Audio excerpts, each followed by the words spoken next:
since you have a pretty long history, I wanted to ask, what inspired you to first get into music? Well, I mean, I started at a young age. I started when I was about 13 years old. My father was a drummer, so, you know, I was always around music. And, you know, I just, the bands that were playing at the time, like Aerosmith and Angel and bands like that, really influenced me. So I just, you know, I decided to get into it myself. Did you have any formal music lessons or training, or was it just being around your father, you just kind of got bit by the music bug, so to speak? Yeah, I mean, that's really what it really boiled down to. I just was exposed to it at a young age, and, you know, just kind of really got into the whole musical aspect of it, so. When you played the local Buffalo, New York music scene, did your band Strutter and Strychnine generate any record label interest? Not those bands, but, you know, when later on, you know, I was in a couple bands. I had a solo band that in the late 80s, early 90s, you know, we had entered an MTV contest, and we made it to the finals. They had, part of it was that you filmed a video. So we went head-to-head against Fuel, the band Fuel. And the contest winning was a record deal and to open for Aerosmith. Go figure, right? Yep. And Kelly Reapus was the VJ at the time, so it was kind of neat. And we went in there and made it all the way to the finals, and you know, Fuel beat us out by a few votes, and the rest is history. I mean, they got a record deal out of it, and they opened for Aerosmith. So, yep. So that was really kind of the big chance there, you know, early on. Now, Jim, how did you hook up with the band Black Star, and how were you able to tour with them being only 17 years of age? In other words, did it conflict with your high school duties? No, you know, it was right after I graduated from high school. I literally got done with high school and just joined that band and started touring, you know. And just from there on out, I've just always been playing, so. Now, I saw, Jim, per your bio, that there was an unreleased album from Black Star. What was the musical style and direction of that album, and will that ever see the light of day someday? Nah, probably not. I mean, it was you know, hard rock at the time. It was the same, the popular rock that was around in the early 80s or mid 80s. No, you know what? We did the record and spent a lot of time and money on it, and I don't think it'll ever really go anywhere. I don't think you'll ever see it, but it had some good songs. I wrote a couple songs on it. It was kind of neat. Now, Jim, how did China Syndrome form, and who else is in that band with you? It was kind of like a, you know, like a Racer X type band. We were like a heavy hard rock metal band, and you know, it was a really cool band. You know, being young like that, so you know, I really was kind of throwing all my influences in there when I was writing the songs. And we had some good experiences with that band, so it was a lot of fun. Now, with that China Syndrome disc, Jim, did that get any label interest overseas, and how was the response here in the States? Yeah, I mean, we did some demos, and we never recorded an album, but we did a couple demos, and we were getting a lot of response through, like, Art Shock America back then, and Art Shock Europe, which in Kerrang! Magazine, and, you know, things like that. So there was one from Japan, too, that was kind of looking at it, but again, we never got any. Just Shrapnel Records kind of looked at it, was looking at it too. I had a friend at Metal Blade Records as well, but then Metal Blade changed their whole format to more of the heavier, you know, goth metal, I guess you call it. So we were more melodic. We were too melodic, is from what I was told. But the A&R rep there, Mike Faley, you know, I mean, he had some interest in it at the time, so. Now, Jim, your bands after China Syndrome were Shotgun Wedding, Crack Alice, Cry Tough, and Concrete Jungle. Now, were those bands cover bands, or were you also trying for the brass ring of a record deal with those bands, too? You know, those were like a 50-50 cover band. See, the upstate New York and the whole East Coast music scene at the time, they were just really looking at cover bands. You know, it was really hard to break unless you went to, you know, the West Coast, to L.A. or whatnot. And for the East Coast, you really had to mix in some covers with your originals, which we did in all those bands that you mentioned. We did a lot of covers, but we also sprinkled in our originals and, you know, sold demos and things like that. You know, but as far as focusing on the originals, I didn't start doing that until I formed my own band. And that was like, I'd say late 80s, like 87, 88. Yep. And then we did, you know, I did some albums with that. I had 2 albums out with that, so. How was it working with buddy and musical influence Phil Merrow of Tallis and Peter Criss's band? Great. I mean, me and Phil have been collaborating together since the early, I'd say like 83, 84. So the early 80s. He was in a local band, pretty known band called Tallis that was with Billy Sheehan, who later on had a lot of success with David Lee Roth and Mr. Big. And, now I think he's in a pretty big band now too, Winery Dogs. So, Phil and I go way back from the early 80s, and we wrote a lot of great songs together over the years. Now, Jim, I know you touched on this a little bit earlier. How heartbreaking was it to see your solo band pick up steam, have a video on MTV, get a great write-up in Burn Magazine Japan, have major label options, only to see grunge take over and kill that dream? That's exactly, it's so funny you say it just like that, because exactly the way you just described it, exactly the way you described it is exactly how it went down. It was one of those situations where, we were pretty hot, local band here, and we were a pretty hot up-and-coming band, but the whole music style just wasn't driving toward the hair music anymore. I mean, folks can go look on YouTube. I mean, the video and all that stuff's out there. But, at that time, I understand the music scene needed to change, and the music business needed to change. We needed that whole Nirvana takeover, too, because it was getting too watered down with bands like my original band. We were all just kind of writing songs and more worried about the hair, how big you can get the hair, and how cool the clothes looked. And I did all that. But, I went on tour, and I came back from touring, and we played a venue that we frequented at least once a month. And it's a funny story. So we get back, and we used to always pack the venue, When I get back, we had a lot of fans out there still. But when we get back, they're all saying, hey, do you guys know any Soundgarden? I'm like, who? And they, Nirvana, play some Nirvana. I'm like, no, we're doing these originals, and we do some Aerosmith, we do some, whatever the bands were at the time that were popular. And they were like, no, we want to hear Nirvana, this new band Nirvana, and Soundgarden, and I was like, no, those bands are just garage bands. We don't play that stuff, right? MTV, that's all they wanted to deal with, So, it made sense to me. I was a little disheartened when Fuel beat us out because just because we put so much into it. We had a big budget video. I felt the songs were there, but the timing wasn't there. The timing was not there. And Fuel was a great band, and their timing was there, and the rest is history. They went on to have a great career. So. Now, Jim, what was the approach and musical direction in writing and recording album number 2, which was Elegance, Excess, and Decadence? That was, see, the thing is, when the music scene, like you said, grunge kind of took over. That's exactly what happened. All those type of bands. I kept writing. I just kept writing songs, and touring and playing became scarce because it was really hard. If you wanted to stay that vein of music, you weren't playing the A clubs and the A venues like we used to play.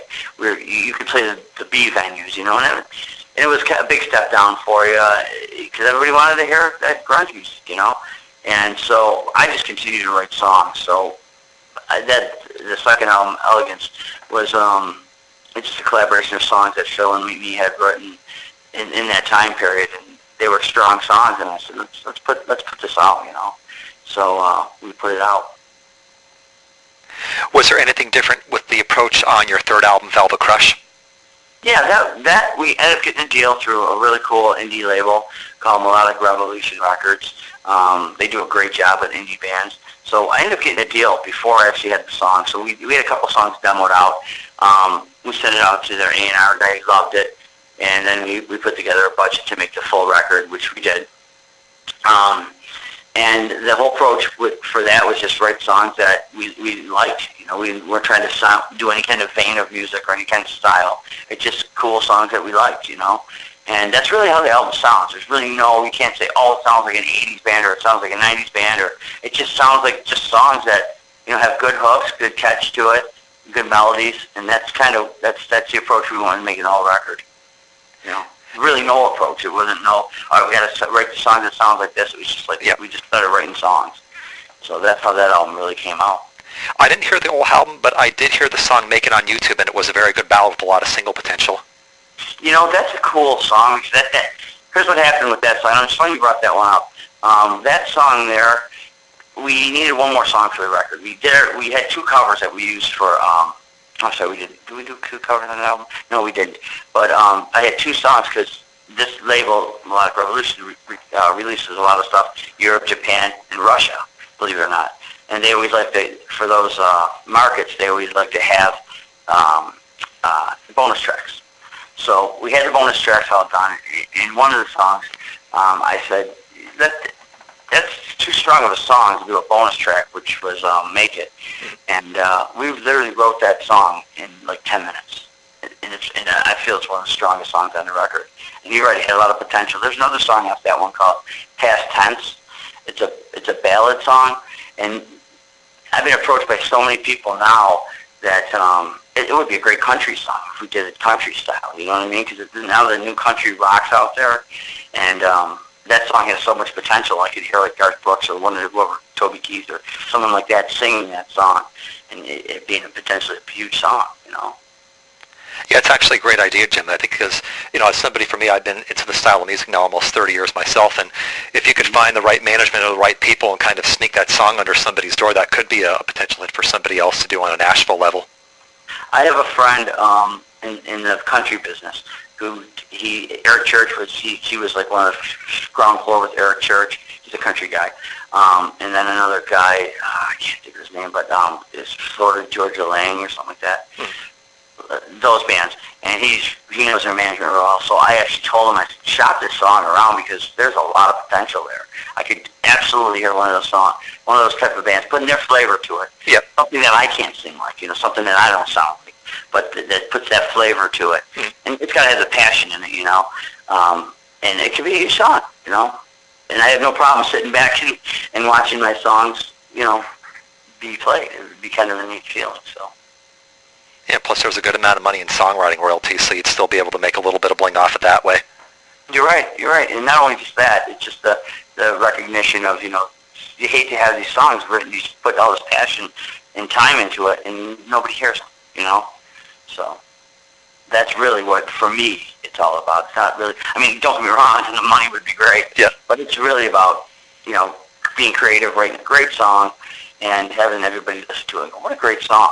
And I'm hearing it a lot with the new record, but I really am. I just was going through emails now, and people are it's touching people, and that's what I like. That's what this whole idea of being a musician should be about. That's always what it was about for me from day one. It wasn't about,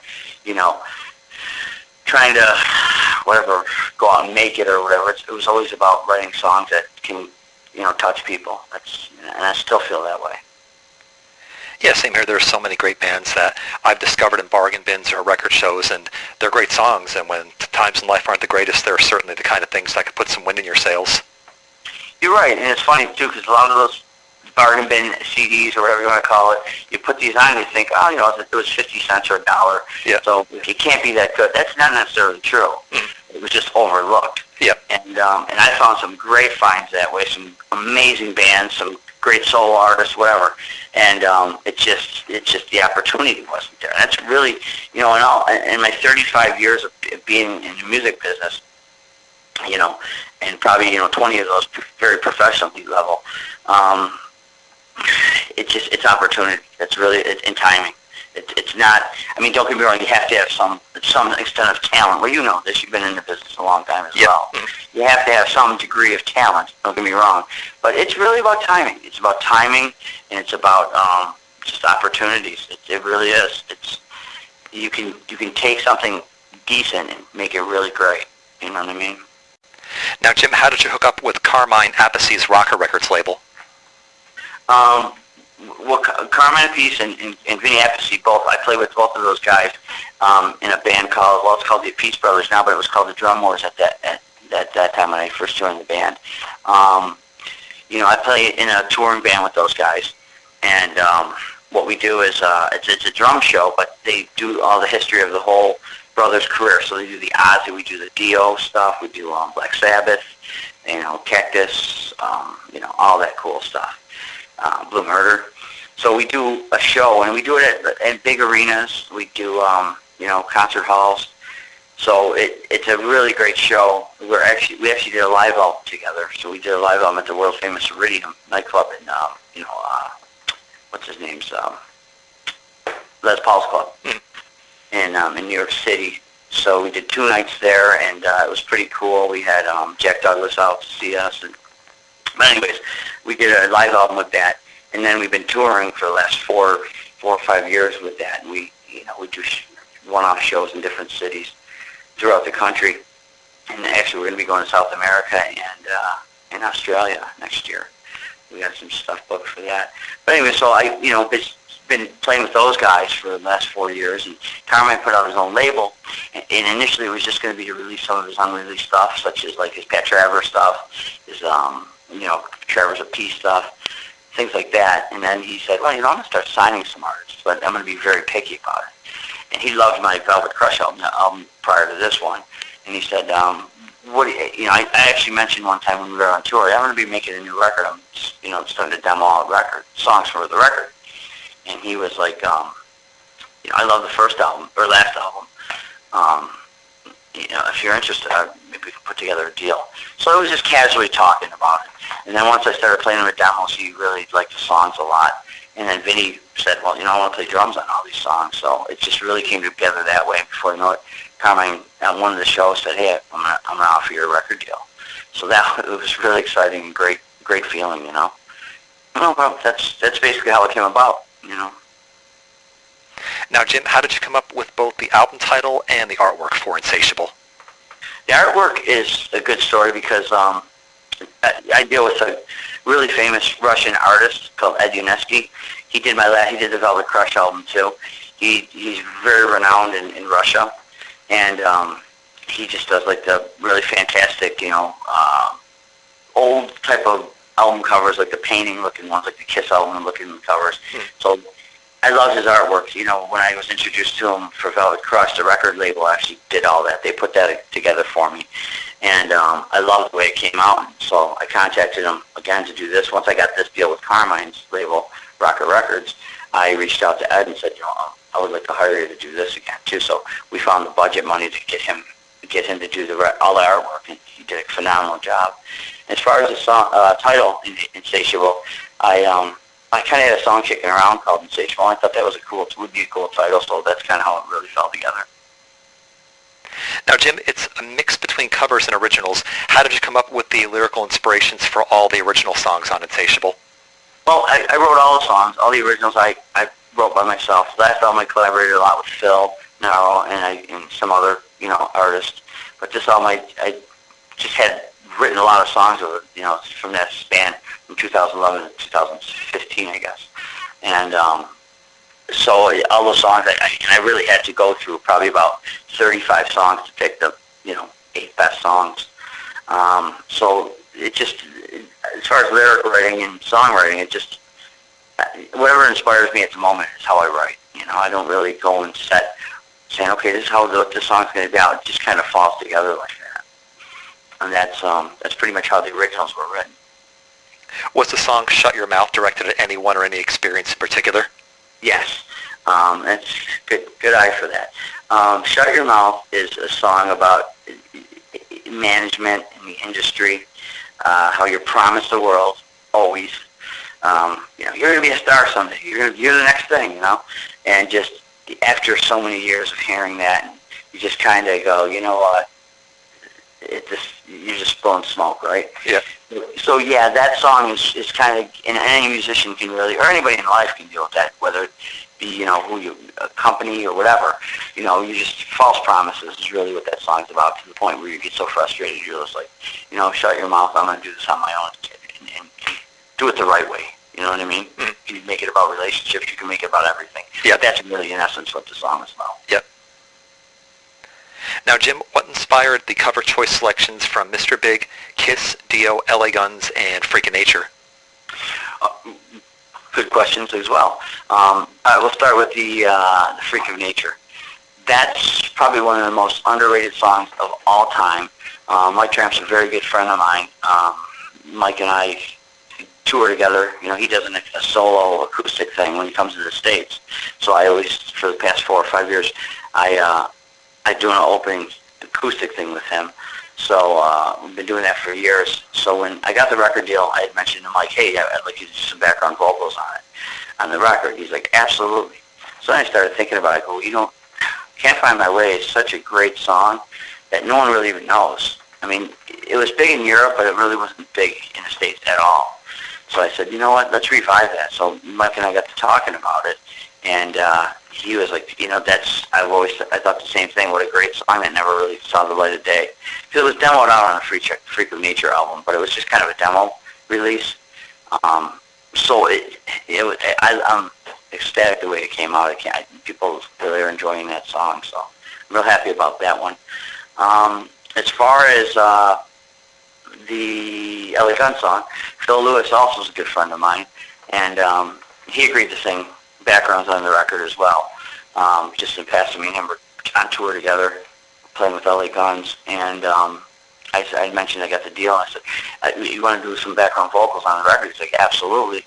And then the more and more I thought about it, I said, we should do an LA Gun song, and Over the Edge was just such a cool song back when it first came out. And again, another song that really people don't know, unless you're a big LA Guns fan. They still play it live, however, but it's a song, one of the songs that just was an incredible song that just really kind of came out. It was in the Point Break movie, and then just kind of faded out. So I thought that would be a great song to revive too, keeping it true to the original version, So, and as far as Magic Touch goes, the Kiss cover, Mitch LaFont, he's from Vancouver or Quebec. He's from Quebec, and he puts together this phenomenal tribute album, this Kiss tribute thing that he put together, and he got everybody from guys from Whitesnake to every pretty big band from the 80s is on it, and he asked me to be on it as well. So we had to pick a song by Kiss to do, and I always thought Magic Touch was a cool song, so that's how that fell onto it. And I like the way it came out too. And Vinny Appice played drums on it, and it came out really good. So that's how that song came on. And then we used that one as a bonus track. And then what's the other one? The Mr. Big song. Billy Sheehan played with Phil in Talus back in the 80s, and that was originally that was an Talus song. So we did it the Talus way, and we did that back. We recorded that song, I don't know, about 7-8 years ago. So that song's about 7-8 years old, recorded already. We recorded it because initially Billy was going to release a Talus tribute type thing of all bands, but never seen the light of day. The label that was interested folded, and so I had that song. So I said, you know what? Let's bring that back together, and we remastered it, remixed it, made it sound more like the record. I think I went and did some new vocals on it, and that's why that's on the album. So. Yeah, I really like the Freak of Nature tune. I'm good friends with Jerry Best because I was a diehard fan of the band Lion, and he was in Freak of Nature with Mike Tramp, and he gave you a seal of approval on that song as well. He really liked the video version you put out. Very cool. Yeah, Jerry's a good guy.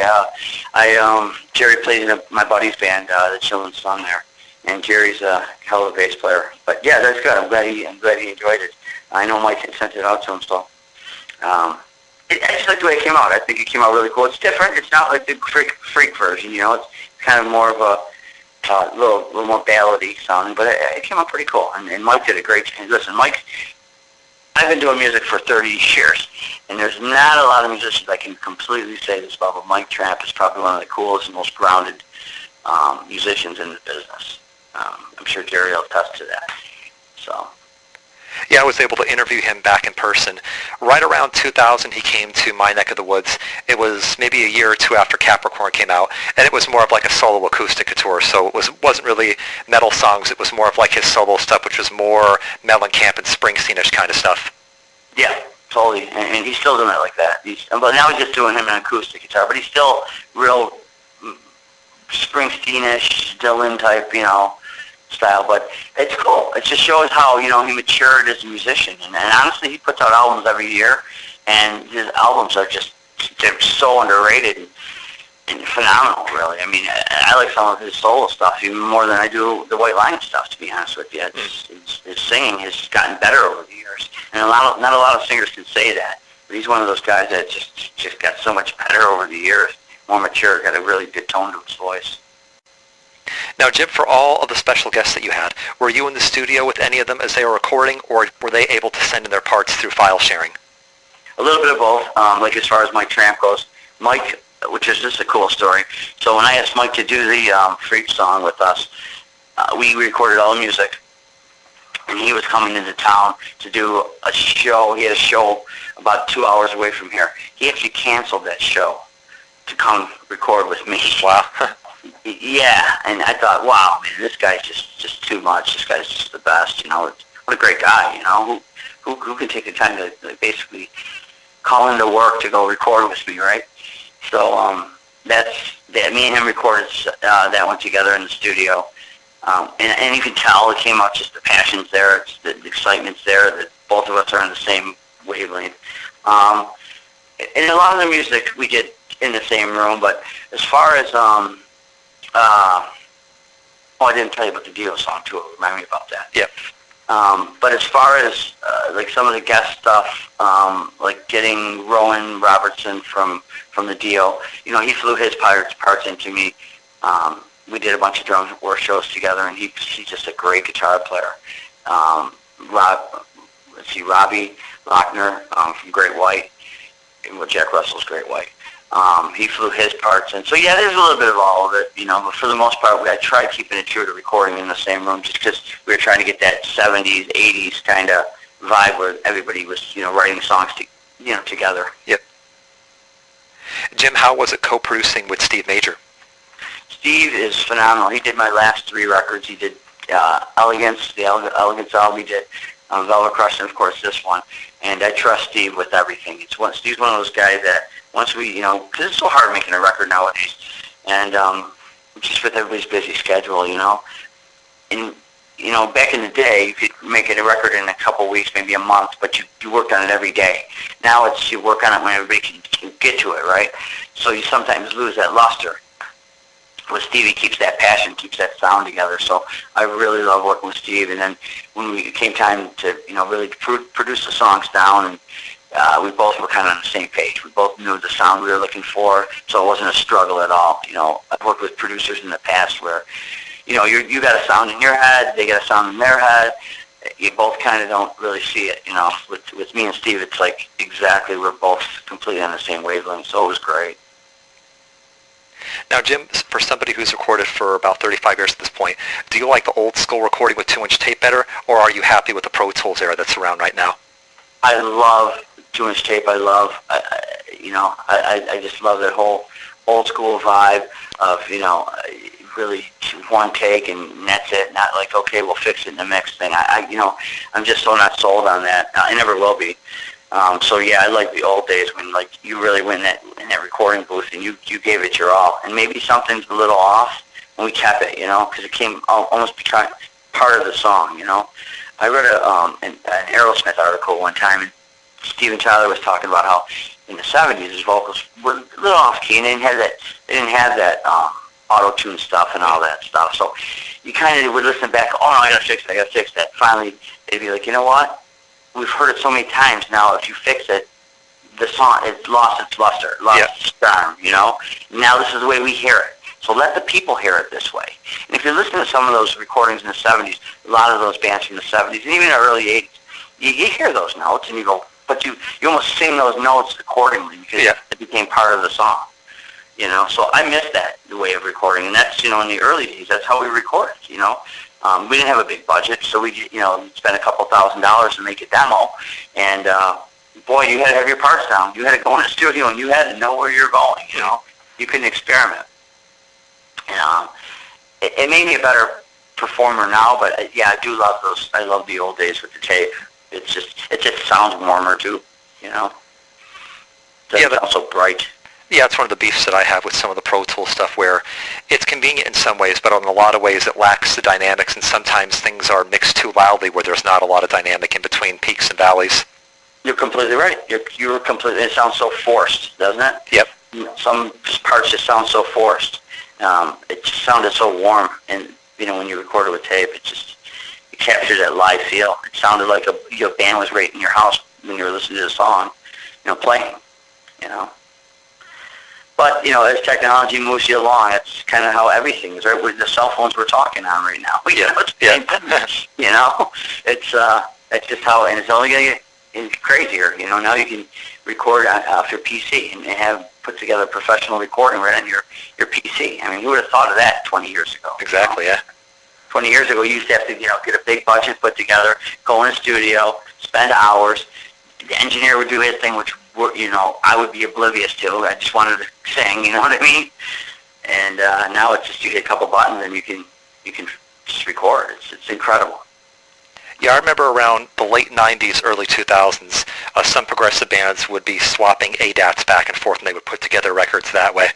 Yeah. Which was cutting, state of the art back then, and hard to do. Now it's Jesus, so much editing is so easy now. It's all on the fly. You can do on the fly editing, which I don't really feel sometimes. Sometimes I look at that and go, well, okay, everything sounds the same and everything's kind of the same. You know what I mean? Yeah. You don't have that feel anymore.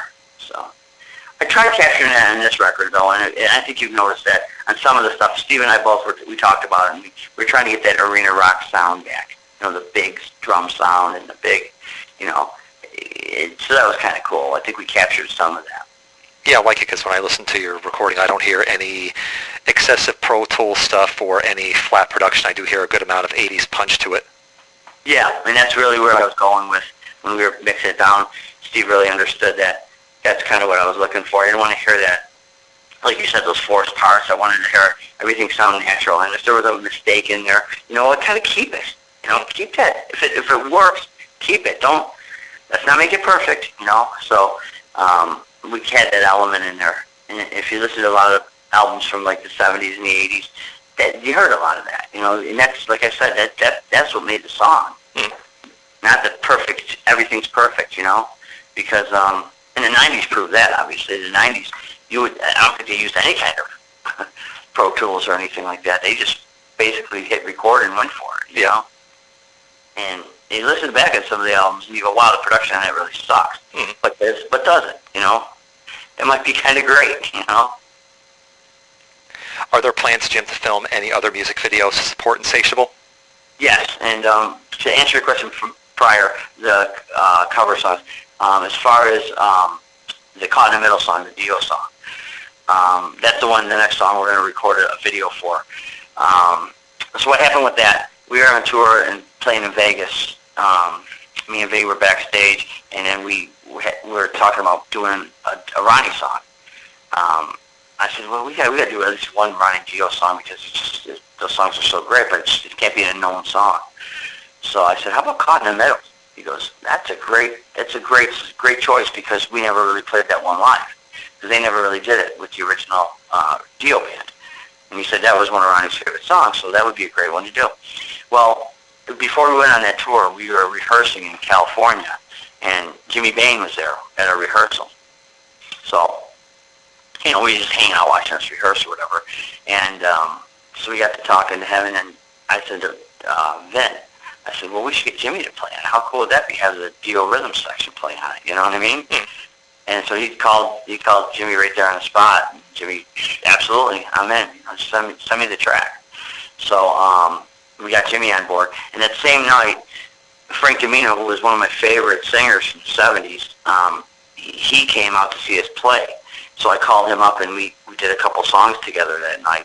And afterwards, I said, I'm just throwing this out there, but I'm doing a new record on Carmine's label, and I got Jimmy Bain and I got Vinny. They're both going to play, the rhythm section. What do you think about singing on a song with me? He goes, absolutely, that would be great. I said, well, we're going to do the Dio song, Caught in the Middle. You and I'll do it as a duet. And what a great guy. I mean, Frank, I can't say enough good things about the guy. I mean, he goes, all right, no problem. Just call me when you get back from your tour. So about a week and a half later, I called him, and he was like, let's do it. Send me the track. So we recorded it, and Frank just did an amazing job on it. Me and him did a really cool duet version of the song Caught in the Middle. So we're going to do a video for it. And ironically enough, so that was Jimmy Bain's last recording before he, unfortunately passed away. and he never really got a chance to hear the finished version of it. So. Now, when you saw Jimmy in person, did he look sickly at all because of the lung cancer, or was he hiding it pretty well? I mean, he looked good. I think he looked good. He worked hard over the years. Jim he played hard over the years. Yeah. So, he really worked hard. Let's put it that way. So, he's a road warrior. So he looked good. I mean, and what a great guy. Like, super sweet guy. Phenomenal guy. Great bass player. So I was honored to have. I was so fortunate to have him play on the record. Honored. And like I said, Frank Domino was one of my influences as a kid growing up as a singer. So that was just a dream come true, getting Frank on it. Like I said, Frank did an amazing job. So the whole song came out really cool. And I played, when we released the album, a lot of people were like, "So there's a Dio song on here." I'm like, "Yeah." They're like, "Well, which one?" I'm like, "Caught in the Middle. It's off the Holy Diver album." A lot of people didn't even know it. That's surprising because I know for me and a lot of my diehard metal buddies, that's one of our favorite songs off the album. Isn't that weird? Yeah. And, like, I swear to God, a lot of people are like, "What Dio song?" I'm like, "The Caught in the Middle. Come on, Yeah. it's off the Holy Diver. Yeah. Track number 4. It's one of the best songs on the record." Like, I never heard it. I'm like, "What? How have you never heard that song?" Yeah. So a lot of people are like discovering that song for the first time and going, "That's my favorite song on the record." I'm like, of course, it's Ronnie Dio. Yeah. They don't get better than Ronnie. So that was really cool, and it was really cool of Wendy Dio to let us do the song, and the whole thing came together really nice. So yeah, well, that's the next video we're going to film is Caught in the Middle. Are there going to be any tour plans, Jim, for coming to the northeastern part of the U.S.? Yeah, well, I mean, I'm so busy with the Peace Brothers. Like I said, we're doing some touring, and then I'm in a hair tribute band. So it's called Hair Nation. We do like a lot of Hair Nation, a lot of hair band music, So we do a lot of opening we're actually doing some shows with Lynch Mob, and we usually go out with the Nationals like that. So yeah, in between all that, I'm definitely want to do some Jim Crean in support of the record. I mean, we have to. And we've been selling my CDs at all my shows, and it's been really going well. It's been doing really well in Europe as well. So I'm working on a pretty big deal, a distribution deal with a distribution label and from Denmark. So hopefully, if that all goes well, I can make a big announcement on that, and then our units will be sold worldwide, internationally. Have you had any success getting a deal in Japan? Yeah, I mean, once it goes to Japan, I mean, there's such a market for that in Japan, and even throughout the whole Europe, it's a whole different world. I mean, well, music like mine, I mean, with all the special artists on there, they go nuts over that type of stuff.